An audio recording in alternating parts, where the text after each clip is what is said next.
$7:50 a.m. sa Pilipinas. 9:50 a.m. sa Australia. Halika! Kumatakot! Halika dito! Tao pala siya, ma. Alam mo? Alam mo naman natin kaano-ano yan eh. Wala siya ni isang kaano-ano. Sige na, Sarah, pumayag ka na.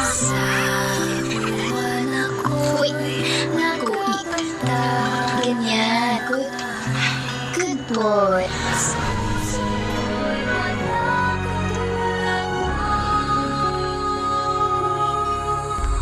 Pwede pong malaman kung nandiyan po si Pablo. Tuluyan na naman bang tinakasan ni Pablo ang kanyang pamilya? Ang pinanggalingan ko, hindi mo naman nahanap si tatay.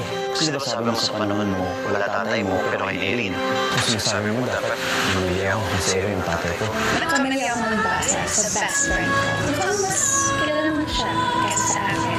Magsiselos ka ba? Ipaglalaban na ba ni Camille ang feelings niya batay sa para sa isa't isa? Makakawit bahay! Bago natin masaksihan ang inabangang pupuksaan sa semifinals, samahan niyo kaming balikan ang mga huli ang hindi natin inakala. Saan binaring? Sinisan! Magandang hanggang sa mga sandaling nagpasaya sa ating mga puso. At syempre, napansin tayo ng ating paboritong celebrities. Sabado Linggo, dito lang sa TV5. Bago mo na lahat, nakuha ko mo ng bayaran ng anak ko. Ngunit bakit nito, mapapalit ang tagumpay.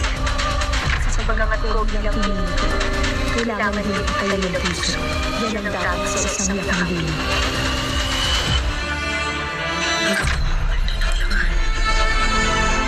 Sa araw nito, may bagong mukha ng babamuno. Ako ang papasag sa bulok sa sistema ng niyakap niyo. Disiplina, gamot, sa araw lang ito. Utos ni Bathala maging pabuti sa iyong kapwa.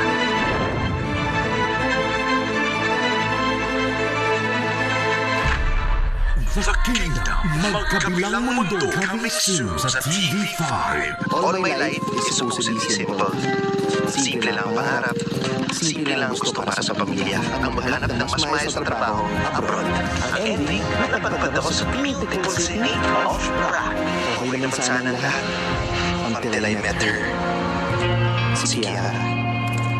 I hope this could have ended differently. I'm sorry as well, my love. Kung may papatay sa akin, I'd rather it be you.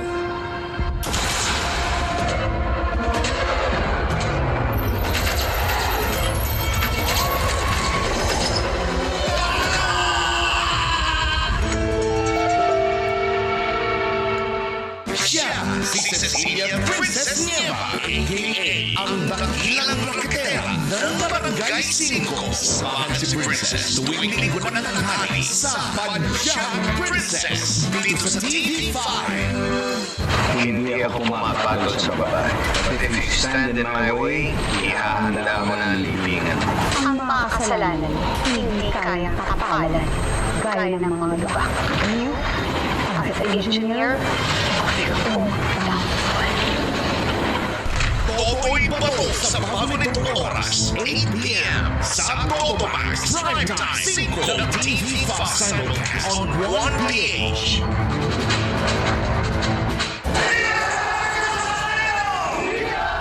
Milyon-milyon ang deboto ng mahal na pong Jesus Nazareno. Kaya naman narito mga paalala para sa ligtas na traslasyon. Alamin ang ruta ng prosesyon at kung nasaan ang mga first aid station. Ikondisyon ang katawan, matulog at kumain ng wasto bago ang prosesyon. Magbaon ng tubig at pagkain. Magsuot ng preskong damit at huwag magdala ng alahas at gadget. Magbigayan upang hindi magkasakit. Hinikayat ang mga may karamdaman, buntis, bata o matanda na manatili lang sa bahay at ituloy doon ang pananalangin. Pinaalalahanan ng lahat ng deboto na bawal sumampa sa andas ayon sa pamunuan ng Quiapo Church. Iwag-iway natin ang panyo bimpo ng may galak. Sabay-sabay natin ipagdiwang ang isa ng mahal po ni Jesus Nazareno. Para sa mga bagong pangyayari, tumutok sa News 5. Stay safe, kapatid.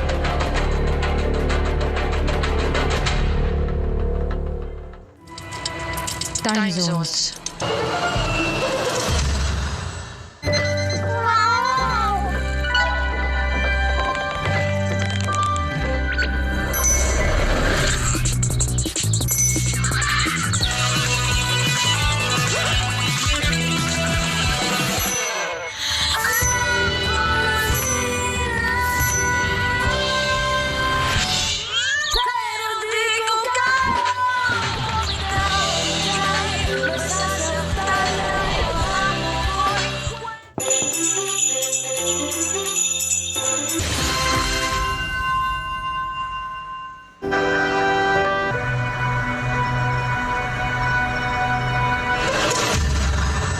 Pwede pong malaman kung nandiyan po si Pablo? Tuluyan na naman bang tinakasan ni Pablo ang kanyang Sa pamilya? panahong pinanggalingan ko, hindi naman namin nahanap si tatay. Kasi diba sabi mo sa panahon mo, wala tatay mo, pero kayo ni Erin. Kung sinasabi mo, dapat mamilya ako. Mas Erin ang tatay ko. Nagkamali ako nagbasa sa best friend ko. Mukhang mas kilala mo na siya kaysa sa akin. Nagsaselos ka ba? Ipaglalaban na ba ni Camille ang feelings niya para kay Zion? Para sa isa't isa. Mga kawit bahay! Samahan niyo kaming balikan ang mga kulitang hindi natin inakala. Dito sa una, original at ultimate video game show ng buong bansa. Galing! Sabado at Linggo, dito lang sa TV5. Abangan sa Presinto 5. Parlorista, pinagsasaksak sa salon habang naka-FB Live.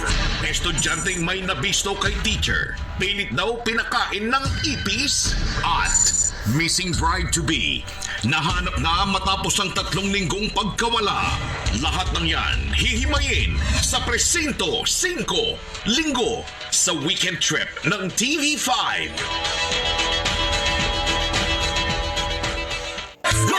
Mga kwentong puno-puno ng good vibes from 1 kwento to 5. Mga storyang talaga namang tatatak sa kaibuturan ng inyong mga utak. Wala kang itatapon. Puro kabig lang sa maghapon.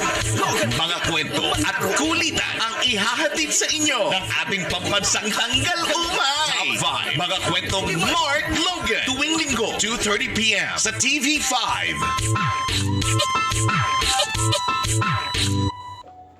Iba-iba tayo na kinalakihan pamilya.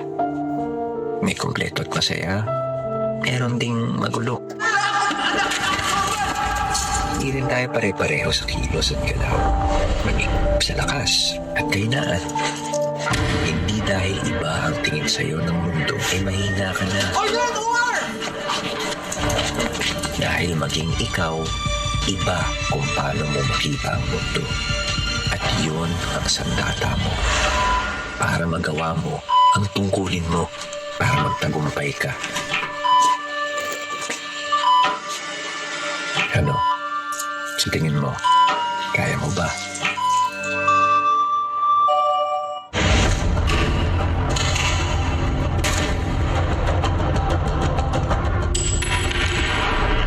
Granted na yung appeal mo. Laya ka na. Lagi mo na ako makikita. Basta huwag ka lang mawawala. Ikaw nga, alis ka na lang bigla sa mismong birthday ng anak mo. I love you. Lagi to. Jesus, nakakausap mo. Lahat ng mga duda ko, binaliwala ko lahat dahil pinilit kitang tanggapin. Naging kasangkapan ka ng kasamaan. Diyan naman siya mahanap, di ba? Magparusa. All my life is supposedly simple. Simple lang ang pangarap, simple lang ang gusto para sa pamilya. Ang maghanap ng mas maayos na trabaho abroad. Ang ending, napadpad ako sa beautiful city of Prague. Okay naman sana ang lahat until I met her. Si Kiara. I hope things could have ended differently.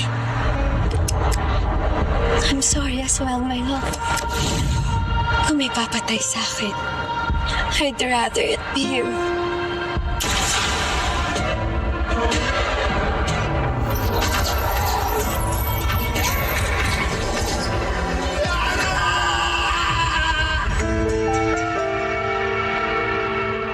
Sa unang linggo ng Enero, todo tayo, kapatid!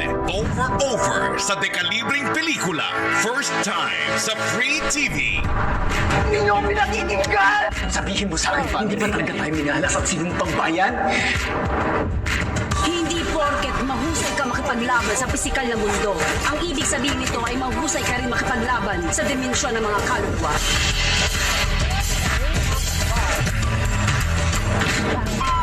Ayoko nang magsalita kasi baka walang maniwala. Pero nakikita ko yung nakikita niya. Nakikita ko pa rin siya nahahawakan. Alam mo kung gusto mo lang akong lumayo, sabihin mo lang.